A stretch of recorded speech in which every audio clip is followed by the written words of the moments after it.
আউযুবিল্লাহি মিনাশ শাইতানির রাজিম বিসমিল্লাহির রহমানির রহিম। হালাল খাওয়ার বরকত ও হারাম খাদ্যের অকল্যাণ। হালাল খাওয়ার বরকত এবং হারাম খাওয়ার অকল্যাণ। আল্লাহ সুবহানাহু ওয়া তাআলা কোরআনের মধ্যে বলেছেন, কুলু মিনাত তাইয়্যিবাত ওয়া আমালু সলিহা। তোমরা নেক আমল করো হালাল খাবার খাইয়া।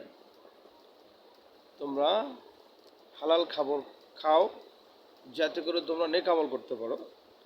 এখানে আলোচনা হলো, আলোচ্য আয়াতে যেমনইভাবে হারাম খাওয়া নিষিদ্ধ করা হয়েছে, তেমনইভাবে হালাল ও পবিত্র বস্তু খেতে এবং তা খেয়ে শুকরিয়া আদায় করতে অনুপ্রাণিত করা হয়েছে।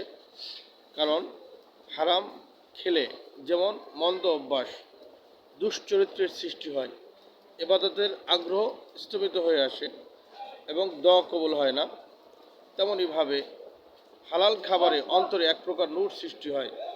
তা দ্বারা অন্যায় ও দুশ্চরিত্রের প্রতি ঘৃণাবোধ এবং সততা ও সচ্চরিত্রের প্রতি আগ্রহ সৃষ্টি পায়। এ কারণে আল্লাহ তাআলা তার সমস্ত নবী রসুলদের প্রতি নির্দেশ করেছেন যে, ইয়া আইয়ুহার রসুল কুলু মিনাত তাইয়্যিবাতি ওয়া আমালুস সালিহা। হে আমার রসুলগণ, তোমরা পবিত্র খাদ্য গ্রহণ করো এবং নেক আমল করো। এতে ইঙ্গিত করা হয়েছে যে নেক আমলের ব্যাপারে হালাল খাদ্যের বিশেষ গুরুত্বপূর্ণ ভূমিকা রয়েছে। অনুরূপ হালাল খাদ্য গ্রহণে দোয়া কবুল হওয়ার আশা এবং হারাম খাদ্যের প্রতিক্রিয়ায় তা কবুল না হওয়ার আশঙ্কাই বেশি। রাসূল পাক সাল্লাল্লাহু আলাইহি ওয়াসাল্লাম ইরশাদ করেছেন, বহু লোক দীর্ঘ সফর করে আসে এবং অত্যন্ত ব্যাকুলভাবে দুহাত তুলে আল্লাহর দরবারে বলতে থাকে, ইয়া পরওয়ারদিগার, ইয়া রব। কিন্তু যেহেতু সে ব্যক্তির পানাহার সামগ্রী হারাম উপার্জনের, পরিধেয় পোশাক পরিচ্ছদ হারাম পয়সায় সংগৃহীত, সেহেতু এমত অবস্থায় তার দোয়া কি করে কবুল হতে পারে? তাহলে বোঝা গেল, আল্লাহ যে বলেছেন, ইয়া ইয়র রসুল কুলু মিনাত তাইয়্যিবাতি ওয়া আমালুস সালিহা। হে আমার রসুলগণ, আপনারা হালাল খাবার খান।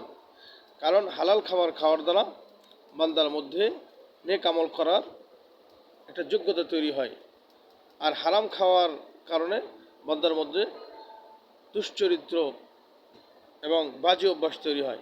আল্লাহ আমাদেরকে হালাল খাবার গ্রহণ করার তৌফিক দান করেন।